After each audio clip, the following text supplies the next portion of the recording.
Olá pessoal, tudo bem? Sejam bem-vindos a mais uma aula de Fundamentos da Eletrônica. Na aula de hoje falaremos sobre transformadores, relés, diodos e LEDs. Os transformadores são utilizados para a transformação de tensão. Os relés são componentes auxiliares do funcionamento de demais componentes eletrônicos. Transformador é formado por duas bobinas próximas, porém isoladas. Aplicando tensão alternada no primeiro, a bobina cria um campo magnético alternado, induzindo uma tensão alternada no secundário, que pode ser maior, igual ou menor que o primário. Então, pessoal, nós podemos ter aí transformadores que transformam a tensão ampliando sua tensão, né? Ou seja, transformando ela, por exemplo, de 110 para 220, ou igual, que, né, entraria 110, sairia 110, ou menor que é o primário, que seria um transformador de redução, tá? Então você estaria reduzindo a sua tensão, por exemplo, entraria 220 e sairia 110 volts, ok? A simbologia do nosso transformador dentro dos nossos projetos, eles têm essa característica, tá? Então nós temos aqui a demonstração da bobina do setor primário e a nossa bobina do secundário, ok? E o aspecto físico de um transformador seria semelhante a esse daqui, tá? Em um transformador ideal, a potência do secundário é igual à do primário.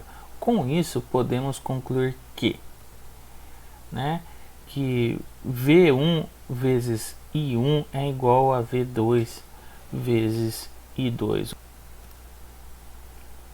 Como P1 igual a P2 ou P1 igual a V1 vezes L1, P2 igual a V2 vezes I2, então, podemos concluir que V1 sobre V2 é igual a I2 sobre I1, tá, ok? Onde V1 é a tensão no primário, V2 é a tensão no secundário e o I1 é corrente no primeiro e I2 é corrente no segundo, tá, ok? Então, como curiosidade, vamos assistir um vídeo no YouTube onde um professor explica como nós descobrirmos a potência de um transformador. Isso seria uma curiosidade que estaríamos vendo, caso você tenha um transformador na sua casa e a etiqueta de fábrica, não esteja mais visível. E com isso nós vamos ver esse vídeo a seguir agora como uma curiosidade da aula de hoje. Muito legal, acompanhem.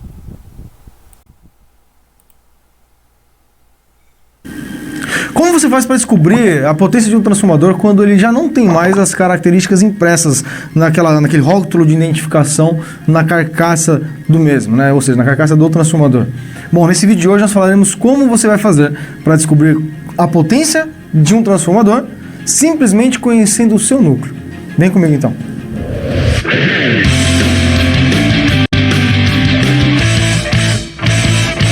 Meu nome é Everton Moraes e no vídeo de hoje, como eu disse anteriormente, nós falaremos sobre como descobrir a potência do transformador simplesmente conhecendo o seu núcleo. Bom, mas para você que está vendo pela primeira vez aqui o nosso conteúdo e quiser receber mais informações, mais vídeos todas as semanas, você pode fazer duas coisas, que é se inscrever no nosso canal aqui no YouTube, ou se não, se você está assistindo no Facebook, você também vai poder curtir a nossa fanpage lá também, ok?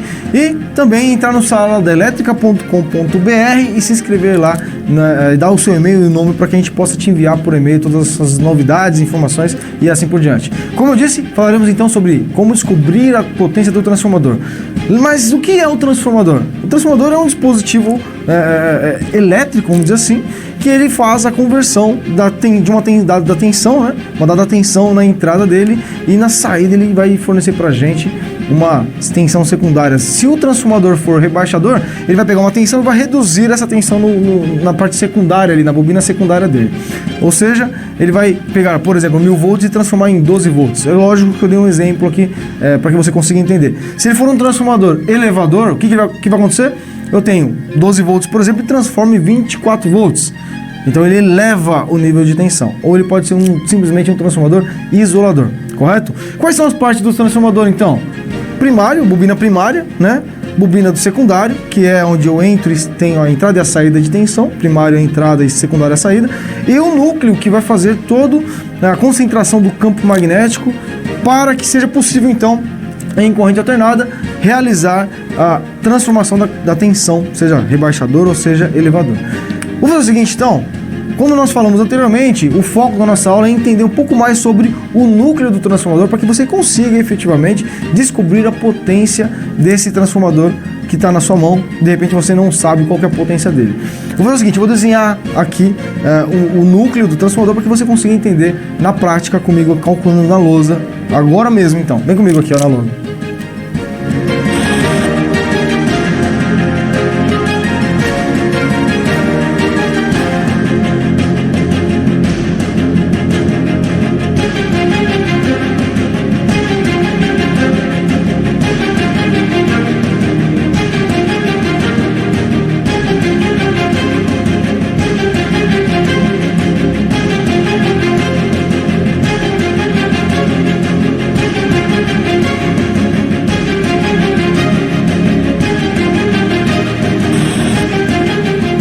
Bom, então como você pode observar no desenho aqui, eu fiz um dos tipos de núcleo que você vai ter no dia a dia, você vai encontrar no dia a dia quando você estiver atuando na área de elétrica, né?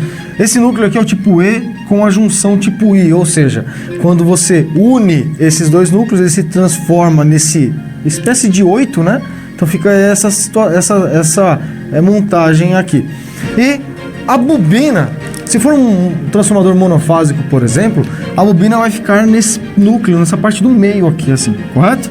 Se for um transformador trifásico, vai ficar uma bobina em cada uma das partes, assim, da seção E do nosso núcleo. Legal. Então, onde eu quero chegar? Isso aqui, como você já deve ter observado, o núcleo ele é composto de várias lâminas E e várias lâminas I, por exemplo. Ah, Everton, mas tem outros tipos de núcleo. Serve o que você vai falar para outros tipos também? Por exemplo, o tipo U também serve. O que é o tipo U? O tipo U é como se não tivesse a outra parte aqui, ó. É um U formando, então, o núcleo, né? Mas serve também, tá? Bom, quando eu pego várias lâminas e eu agrupo elas, essas várias lâminas formam para mim um conjunto aqui, ou seja, algo mais robusto, onde eu tenho, então, a profundidade aqui, né, da nossa... a profundidade X, e cada perna do nosso núcleo, vamos dizer assim, do núcleo tipo E, tem uma dimensão Y, como nós estamos vendo na imagem do lado. Como que eu faço então para fazer a análise, o dimensionamento da potência do meu transformador, simplesmente conhecendo o núcleo no qual eu estou atuando, que eu estou verificando ali o meu transformador? Eu preciso então conhecer a área do núcleo do meu transformador. Como assim conhecer a área? Eu simplesmente tenho essas dimensões e você vai observar que eu coloquei essas dimensões aqui, mas o que você precisa realmente ter em mente é que você precisa encontrar a área de onde está a bobina do nosso transformador, correto? Por exemplo, a bobina está nesse ponto aqui, não é isso? Então eu tenho essas dimensões aqui, ó, X, ó, vamos posicionar Y, e essa outra dimensão aqui, ó, que é a dimensão X. Descobrir a área. Como que eu calculo a área de um quadrado? É simplesmente multiplicar os dois valores ali, correto? Então, se eu quero descobrir aqui, ó, vamos fazer na lousa aqui junto comigo, ó. A área, ela vai ser como? A é igual nesse caso nosso, x vezes y. Vamos colocar valores aí para ficar mais prático a nossa aula. Então vamos supor que eu tivesse ali as seguintes dimensões: 4 centímetros, tá? Então esse cálculo é em centímetros, tudo bem? 4 centímetros de largura do nosso núcleo por 5 centímetros de profundidade do nosso núcleo, né? Então eu tenho aqui, ó, a área de um quadrado, onde nós temos então 4 centímetros por 5 centímetros. Opa, 5 centímetros. Logo, vamos aqui de novo, ó, a área vai ser igual. Fazer 4 vezes o 5. Nossa área então será de 20 centímetros quadrados, correto? Então descobrimos a área do nosso núcleo do transformador. Bom, legal. Agora eu já conheço a área. Qual que é a potência do nosso transformador? A potência estimada do nosso transformador. Então vou fazer até aqui embaixo, aqui assim, ó. A potência vai ser igual. Vamos fazer aqui, ó. A potência S, não é P, né? Porque lembra do triângulo da potência, né? Potência aparente, potência relativa e assim por diante. Lembra lá? Qualquer hora eu faço uma aula só sobre isso aqui, né? A gente está calculando essa potência aqui, que é a potência, a maior potência, onde eu tenho perdas também no transformador. Então, o P seria essa parte de baixo. Mas tudo bem, se você não conhece isso aqui ainda, eu vou fazer um vídeo sobre isso aqui depois também para vocês, tá? Então, ó, potência S. O S, então, vai ser igual a área do nosso núcleo ao quadrado. Simples assim. Então, nós temos que o S sendo igual a área ao quadrado. Quanto deu a área? Não deu 20? 20 centímetros? 20 centímetros ao quadrado, perdão, né? Então, nós temos uma área de aproximadamente 400 VA, que são, na verdade, 400 volt-ampere. Deixa eu destacar mais aqui, né? Esses 400 volt-ampere aqui, ó. Mais uma canetinha aqui para destacar mais ainda, ó. Bom, olha só que interessante. Então, a partir do núcleo do nosso transformador, então, ó, a partir do núcleo dele, conhecendo então as dimensões, a área e tudo mais, eu consigo determinar qual que é a potência estimada dele. É óbvio que é ideal que você tenha os dados do fabricante desse transformador. Mas se não tiver, se for um transformador antigo, que você teve algum tipo de problema, porque teve algum desgaste da placa de identificação, algo do gênero, você consegue determinar uma potência estimada e chega muito próximo da real, sim, a partir das dimensões do núcleo dele, tudo bem? Então, aproximadamente 400 volt-ampere é a representação da potência desse nosso transformador aqui. Vamos fazer o seguinte, então, ó, para você que está aqui assistindo a gente no YouTube, eu vou deixar mais um conteúdo aqui para que você possa assistir também. Eu estou deixando também o link na descrição do artigo no site Sala da Elétrica, que é onde eu falo. Eu fiz passo a passo, com algumas ilustrações também, esse cálculo que nós fizemos aqui na prática, tá? Então, aproveita, conheça nosso site saladaelétrica.com.br e também se inscreva aqui no nosso canal do YouTube, para que você tenha todas as semanas, todos esses nossos conteúdos novos que nós vemos colocando aqui no YouTube, ok? Um grande abraço, muito obrigado por assistir até aqui e Legal, né, pessoal? É bem interessante esse cálculo aproximado da potência do nosso transformador quando nós não temos mais a placa de identificação, né? Fica aí essa curiosidade bem esclarecida nesse vídeo que eu acabei de compartilhar com vocês, ok? Mas bora lá, vamos continuar o nosso assunto da nossa matéria de hoje.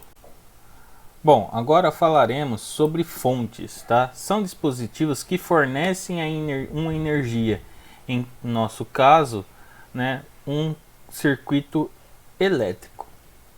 Denomina-se fonte de corrente contínua quando o fluxo das cargas é unidirecional e constante, né? Ou seja, quando nós temos um fluxo de energia para uma única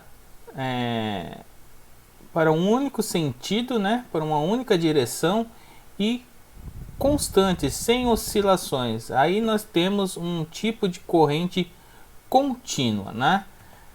Já quando as cargas fluem ora num sentido, ora no outro, repetindo esse ciclo com uma frequência definida, denomina-se fonte de corrente alternada, tá? Então, quando nós temos a nossa corrente fluindo em sentidos diferentes, né, ora num sentido, ora no outro, denomina-se fonte de corrente alternada. Simbologia. Então, para nós representarmos uma fonte, né, uma fonte de alimentação no nosso projeto, nós utilizamos a simbologia. Temos aqui a simbologia para quando utilizamos pilha, quando utilizamos uma bateria ou quando utilizamos uma fonte regulável, né? Então vamos conhecer o aspecto físico de cada uma delas. Então, para a pilha, né, bem conhecida, nós temos aí as pilhas pequenas, grandes, médias, né, que são as 2A, 3A, 1A, né, e temos também a bateria, que também nós conhecemos ela, em qualquer lugar aí nós conseguimos comprar, né? Eu acredito que o mais interessante aqui, diferente para vocês, seria uma fonte regulável, né, onde nós podemos determinar que essa fonte vai trabalhar de forma alternada ou contínua, né, e a amperagem, né, ou a voltagem que ela vai alimentar o nosso projeto, né? Então nós podemos definir tudo isso através de uma fonte regulável. Agora nós vamos ver mais um videozinho de curiosidade, né, que eu trouxe para compartilhar com vocês sobre corrente contínua e alternada. Espero que vocês gostem desse vídeo também. Olá pessoal, sejam bem-vindos ao mundo da elétrica. No vídeo de hoje eu vou falar para vocês o que é corrente contínua e corrente alternada. Vamos lá, pessoal!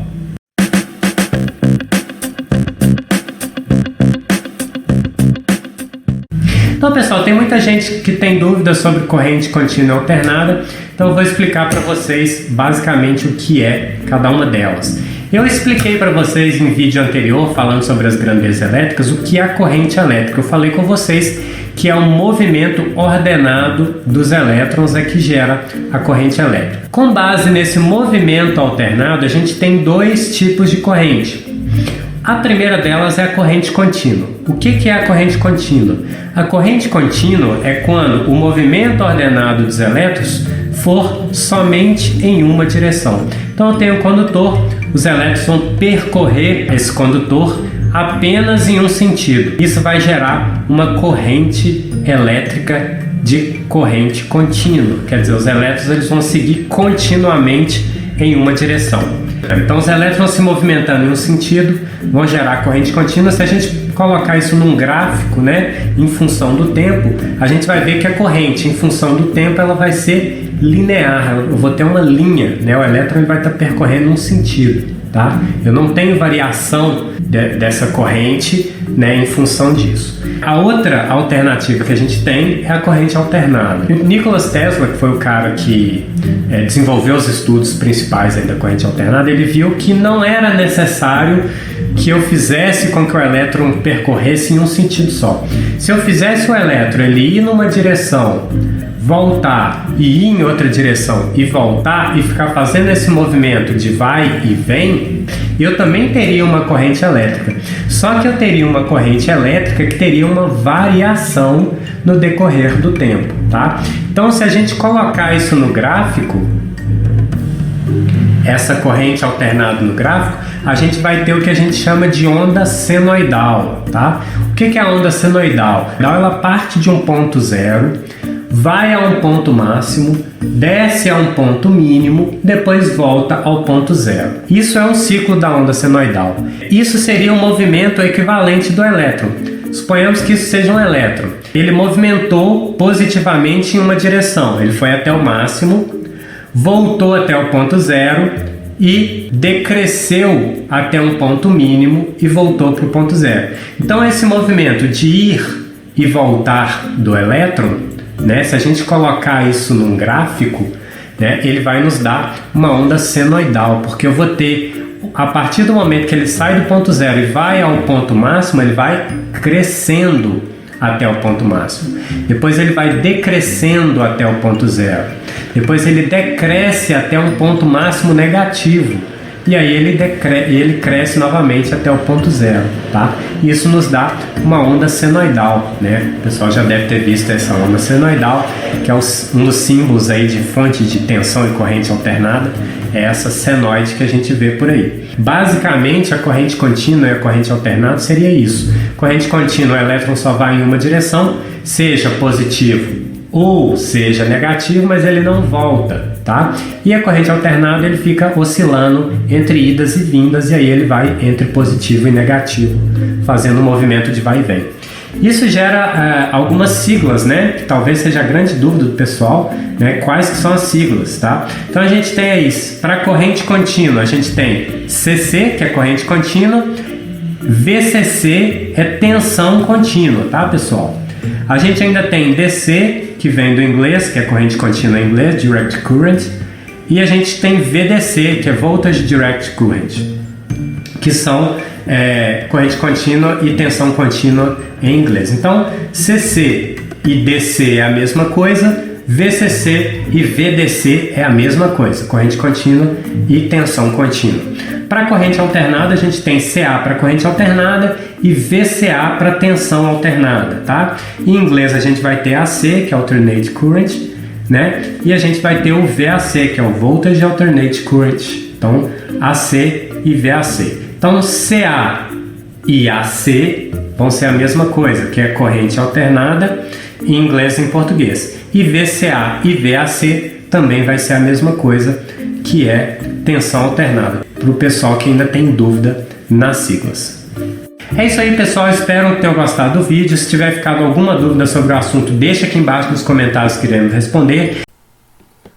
Bacana, né, pessoal? Espero que vocês tenham curtido o videozinho, que tenha sanado algumas dúvidas do que a gente já viu em algumas aulas anteriores. E vamos continuar a nossa aula de hoje. Continuando agora, falaremos sobre relés.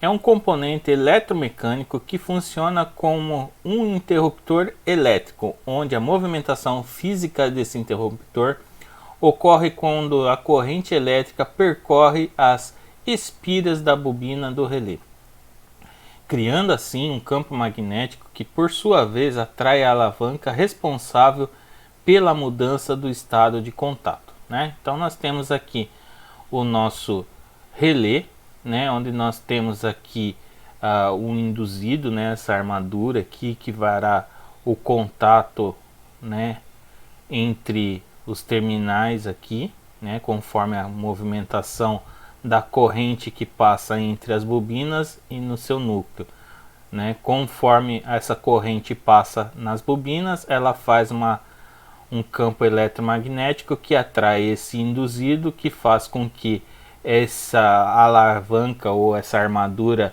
ela se atraia ao núcleo. Com isso ela vai empurrar o nosso terminal C, né, desconectando do terminal NC e conectando no terminal NO, ok? Vamos dar continuidade, né? O aspecto físico do nosso relé é semelhante a esse aqui, uma caixinha, né, com seus terminaizinhos, e dentro e o esquema interno de um relé é dessa forma, né? Então dentro do relé você tem as bobinas, né, a bobina, você tem os terminais que se conectam e você tem aqui aquela armadura, né, aquele induzido que vai fazer a movimentação conforme a passagem da corrente dentro da nossa bobina. Semicondutores são materiais utilizados na eletrônica que podem se comportar como condutores ou isolantes, dependendo da maneira que são fabricados ou empregados, ok? Então aqui agora nós vamos ver mais um videozinho de curiosidade para ver como esses relés funcionam, né? Vamos ver um relé em funcionamento aí. Espero que vocês curto mais esse videozinho aí da nossa aula de hoje. Olá pessoal, sejam bem-vindos ao mundo da elétrica. No vídeo de hoje eu vou falar para vocês sobre relés. Vamos lá pessoal!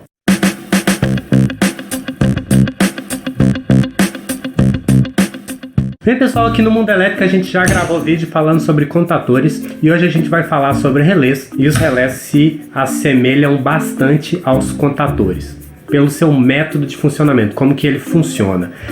O relé, pessoal, ele é um componente eletromecânico, ou seja, ele tem uma parte mecânica, uma parte móvel, e essa parte ela vai ser acionada através de um impulso elétrico. No nosso caso aqui, através de um impulso eletromagnético que a gente vai ver. Está aparecendo na tela para vocês, pessoal, a construção interna de um relé. Então aqui a gente tem todos os elementos de um relé típico. Existem vários tipos de partes mecânicas dentro do relé, ok? Existem até relés que não têm parte mecânica, que são os relés de estado sólido que a gente já falou aqui no vídeo. Nesse caso eu estou falando do relé eletromecânico. Todas essas partes que aparecem aqui para vocês possuem dentro de um relé eletromecânico. A parte principal é a bobina, ok? Então tem uma bobina de cobre em volta de um núcleo de ferrite e isso vai gerar, quando eu colocar uma tensão nessa bobina, um eletroímã. Esse núcleo aqui ele vai puxar essa parte que a gente chama de induzido, ok? Essa peça aqui ela é móvel, então no momento que você acionar a bobina, esse induzido ele vai descer e encostar aqui no núcleo e ele ao mesmo tempo vai empurrar o contato A fechando com o contato B. E aí o contato A e o contato B eles vão se fechar e aí eu vou ter um contato que era normalmente aberto e agora está fechado. Esse é o princípio do relé. Existem outras formas de funcionamento, existem formas que o núcleo ele puxa o contato para encostar no contato B, por exemplo, então tem várias formas de um relé ser construído. Essa aqui é uma das formas. E a gente conhece lá os contatos da bobina como contato A1 e A2. Isso é o mais comum. Os relés também têm vários formatos e tamanhos. A simbologia do relé está aparecendo aí para vocês. Ela tem essa parte aqui espiralada, que parece o primário de um transformador, e essa barra aqui que indica para a gente que é um núcleo de ferrite, ok? E eu tenho o contato 3 e 4 aqui, que são os contatos que são normalmente abertos ou fechados, e ainda existem contatos reversíveis, que eu já falei sobre isso no canal.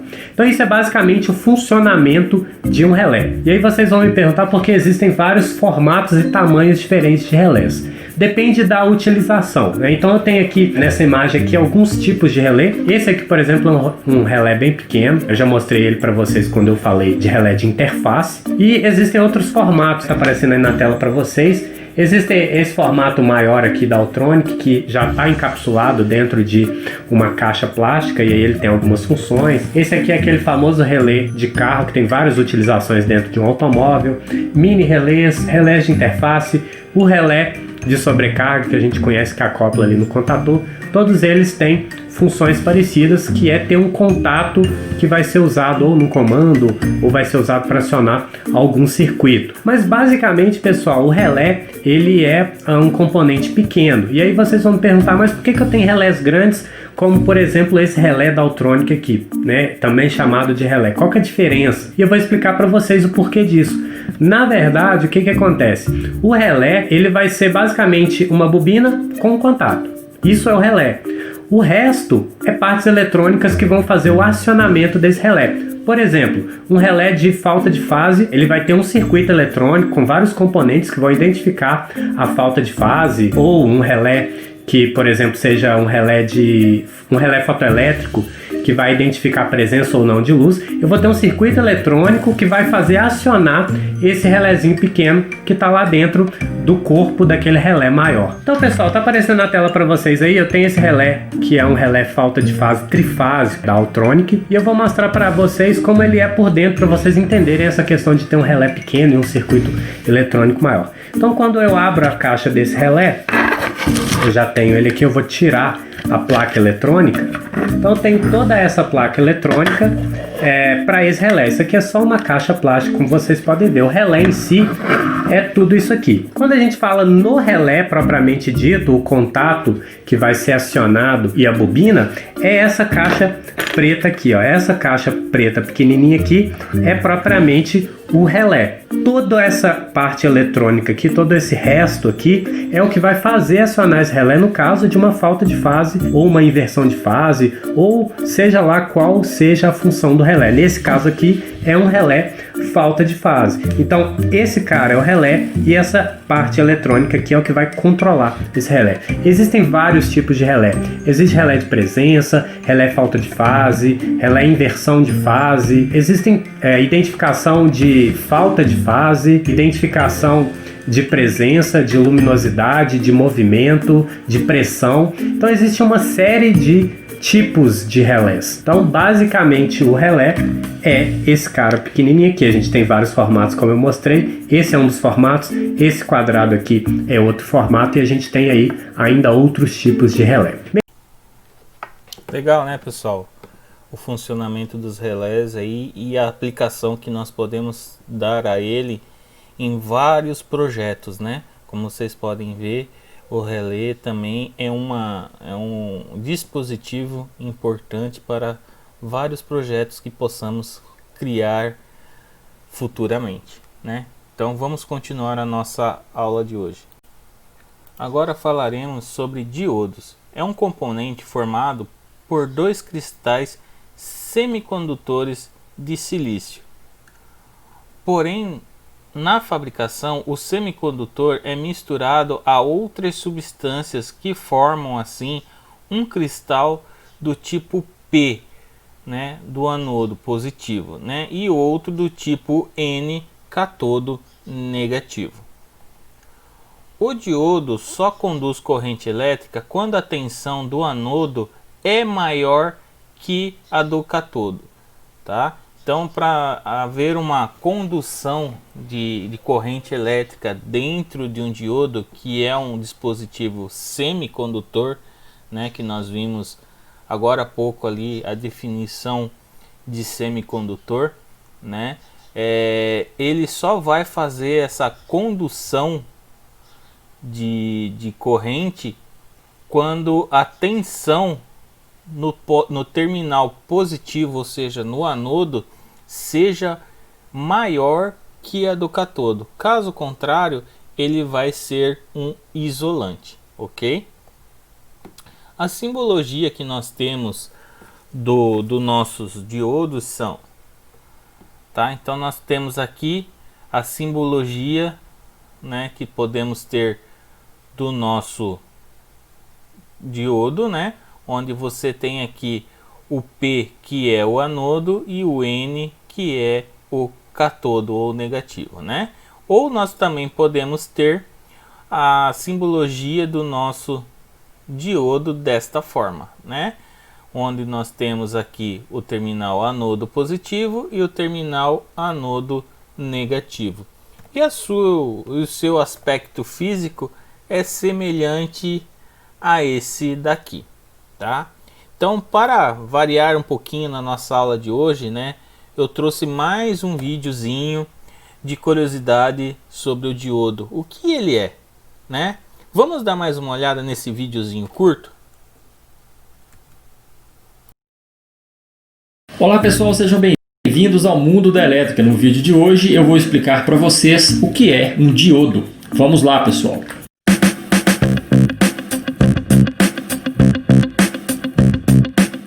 Eu tenho certeza que você já viu um diodo. Se você está vendo esse vídeo em um monitor de LED ou em um celular com tela OLED, você está literalmente olhando para milhões de diodos. Cada luzinha que acende nos eletrônicos que você tem em sua casa é um diodo, emissor de luz, mais conhecido como LED. Um diodo é um componente eletrônico que permite a passagem da corrente elétrica somente em um sentido. Uma analogia simples seria comparar um diodo a uma válvula que só deixa a água fluir em uma direção.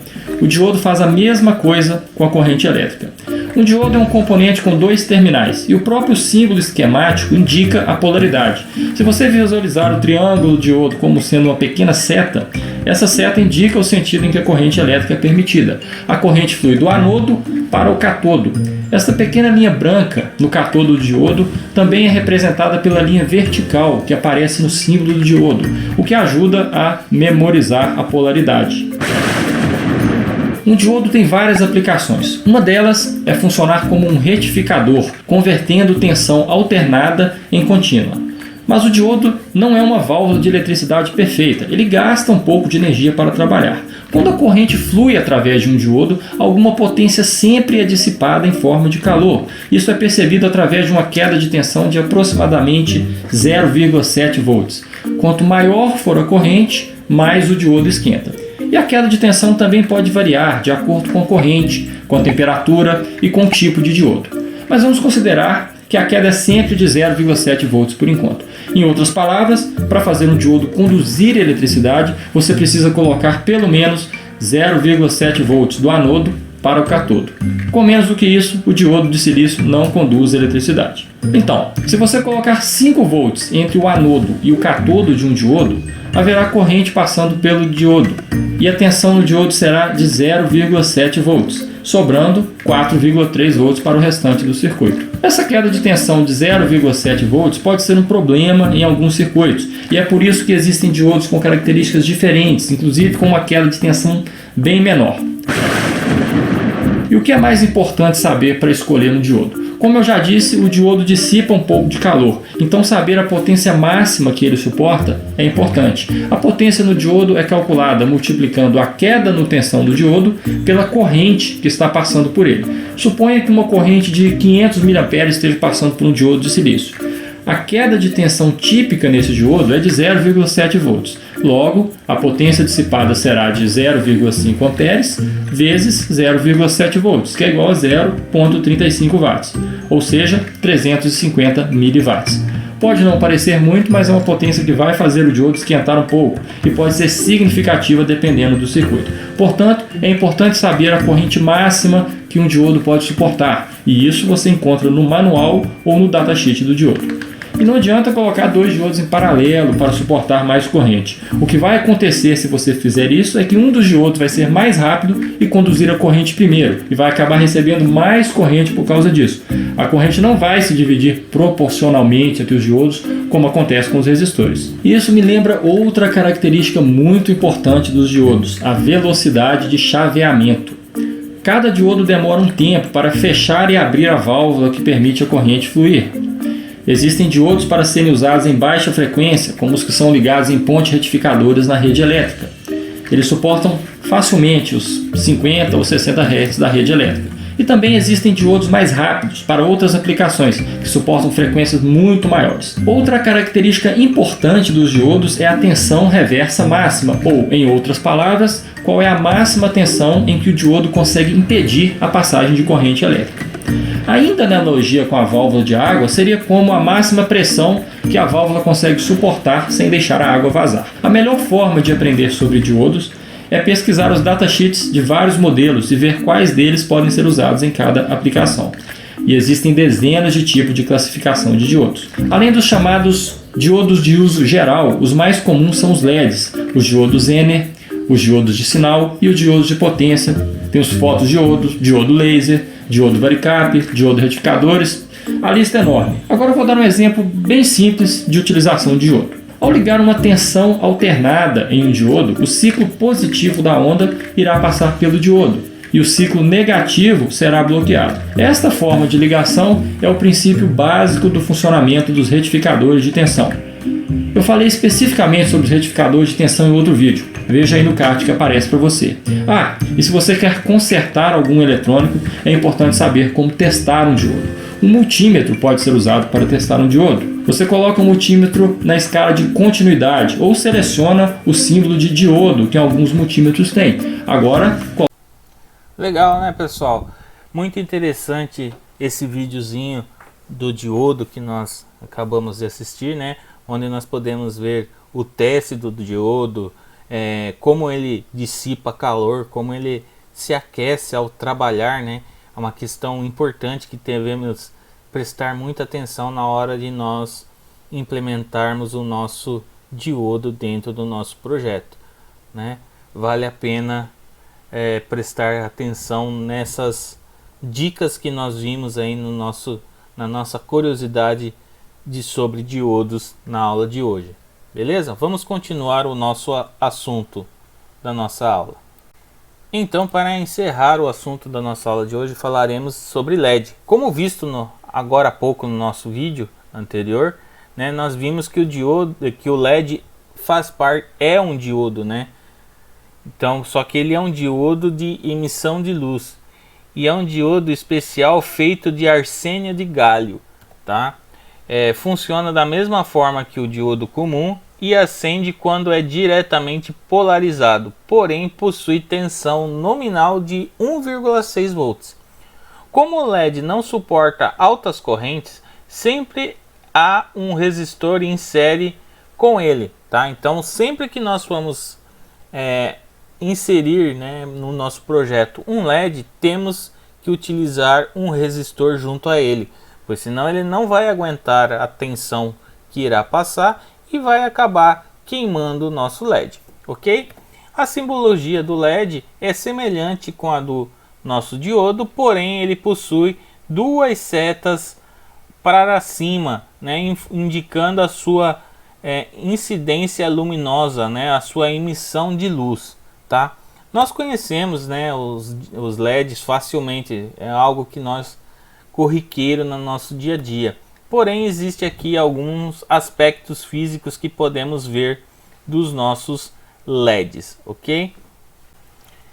Então, olhando o aspecto construtivo do nosso LED, olhando da parte de cima, podemos notar que temos um terminal mais estreito e um terminal mais largo, né? Onde o terminal estreito será o nosso anodo, o nosso terminal positivo, e o mais longo é o nosso terminal catodo, o nosso terminal negativo.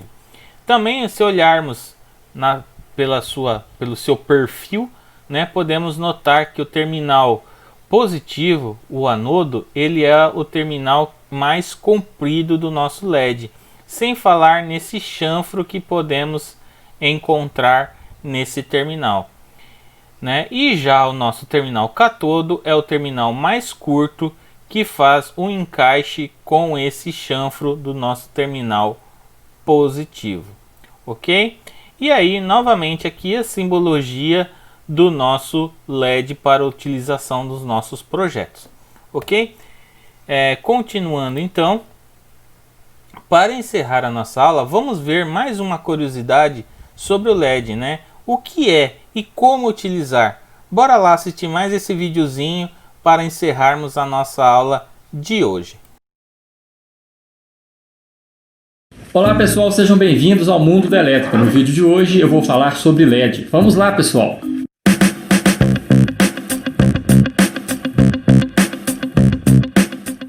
O controle remoto de sua TV tem um LED no lado que você aponta ele para a TV. E quando você aperta ele, você não vê nada. Pergunta de hoje com resposta no final do vídeo. Como ver o LED do controle remoto acender? Mande sua resposta aí nos comentários antes de continuar a ver o vídeo.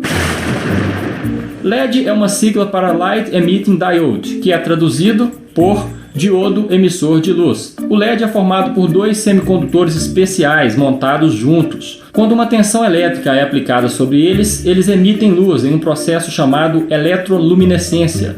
LEDs são usados para iluminar ou para sinalizar. Aquela luzinha que pisca no seu celular quando chega uma mensagem é um LED. O display de micro-ondas que mostra o tempo é feito com LEDs. Por ser um diodo, o LED conduz eletricidade somente em um sentido. Fizemos um vídeo falando só sobre diodos e tem o link dele na descrição do vídeo e aqui em cima. Até o símbolo do LED é parecido com o do diodo. O que muda é que o do LED tem uma setinha para indicar a luminosidade saindo dele. Além disso, os LEDs têm uma tensão reversa muito mais baixa que os diodos. Tem LEDs que não suportam nem 7 volts de tensão reversa e já se queimam. Isso depende inclusive da cor. Um LED pode ter várias cores, sendo a cor vermelha e verde as mais comuns. Mas existem LEDs de várias cores, como amarelos, azuis, brancos, laranjado, roxo, violeta e até rosa. LEDs podem inclusive ter mais de uma cor no mesmo componente, como os LEDs RGB, sendo que você pode controlar cada cor individualmente para criar efeitos de cor. E existem também LEDs que emitem luz invisível ao olho humano, como por exemplo os LEDs de luz ultravioleta e os LEDs infravermelho. E cada cor de LED gasta uma quantidade de energia diferente para funcionar. A queda de tensão é diferente dependendo da cor do LED. Os LEDs também têm vários formatos e tamanhos. Podem ser miniatura ou SMD para soldar em placas, podem ser LEDs de potência e alto brilho, podem ser laser ou mesmo dispostos para formar os displays de 7 segmentos. Também podem estar em lâmpadas e luminárias, semáforos, faróis e lanternas. Por mais eficiente que os LEDs sejam, eles também produzem calor. LEDs de alto brilho e de maior potência precisam ter dissipadores de calor ou mesmo serem refrigerados com ventoinhas. Mesmo assim, as lâmpadas de LED são muito mais eficientes que as lâmpadas incandescentes e as fluorescentes, e as lâmpadas de LED duram muito mais. Cada LED tem uma corrente máxima de funcionamento, que pode ser poucos miliamperes até muitos amperes, dependendo da potência do LED. Um LED comum, como este da imagem, tem uma corrente de trabalho da ordem de 20 a 30 miliamperes e se queimam rapidamente quando passamos uma corrente muito alta por ele. Os LEDs devem ser ligados com alguma limitação de corrente para que não se queimem. No vídeo em que eu falei de resistores aqui em cima, há um exemplo de como calcular um resistor para ligar um LED. E como é um diodo, os LEDs têm polaridade, tem um lado certo para ligar. Nos LEDs comuns de 3mm e 5mm que a gente acha no mercado, é possível identificar a polaridade do LED de várias formas. Para começar, se você olhar o LED bem de perto, verá que ele tem um pequeno chanfro em um dos lados. Este lado cortado é o catodo, que é o lado negativo do LED. Outra forma de identificar a polaridade é através do tamanho dos terminais. Se você ainda estiver com os terminais originais, o maior deles é o positivo do LED. Uma outra maneira de saber a polaridade e com isso já testar o LED é usando um multímetro. Coloque o multímetro na escala de medição de diodos, nesse símbolo que tem um desenho de um diodo. Aí você coloca cada terminal do LED em uma ponta de prova do multímetro. Quando o LED acender, significa que a ponta positiva do multímetro está no terminal positivo do LED. Simples assim.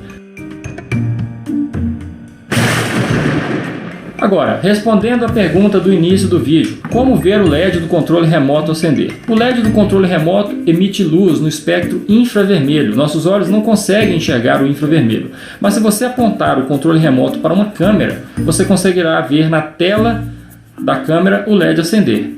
Basta pressionar qualquer tecla do controle e ver o LED piscar. Bem, então é isso que eu tinha para falar sobre LED. Se tiver ficado alguma dúvida, se inscreva no canal e depois comente aqui embaixo.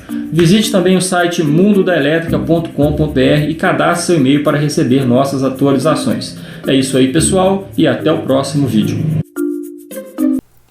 Legal, né, pessoal? E com isso a gente encerra a nossa aula de hoje e desafio você a fazer o teste da visualização da luz do LED do seu controle remoto da TV da sua casa, ok? Aponte ele para a câmera do seu celular e veja o seu LED acende ou não. Ok, pessoal, e com isso encerramos mais uma aula de hoje. Espero que tenham gostado do conteúdo, tenham curtido os nossos vídeos que eu compartilhei aí, né? Que eu busquei em mais curiosidades para agregar valor em nossa aula. E assim, espero que vocês tenham entendido o conteúdo de hoje. Caso tenha sobrado alguma dúvida, retorne ao nosso vídeo e assista ele novamente. E se for o caso, acompanhe os canais sugeridos dos vídeos da curiosidade da aula de hoje. Será fundamental aí para ampliar o seu conhecimento em fundamentos da eletrônica. E com isso, eu agradeço a presença de todos, a atenção de todos e até a nossa próxima aula.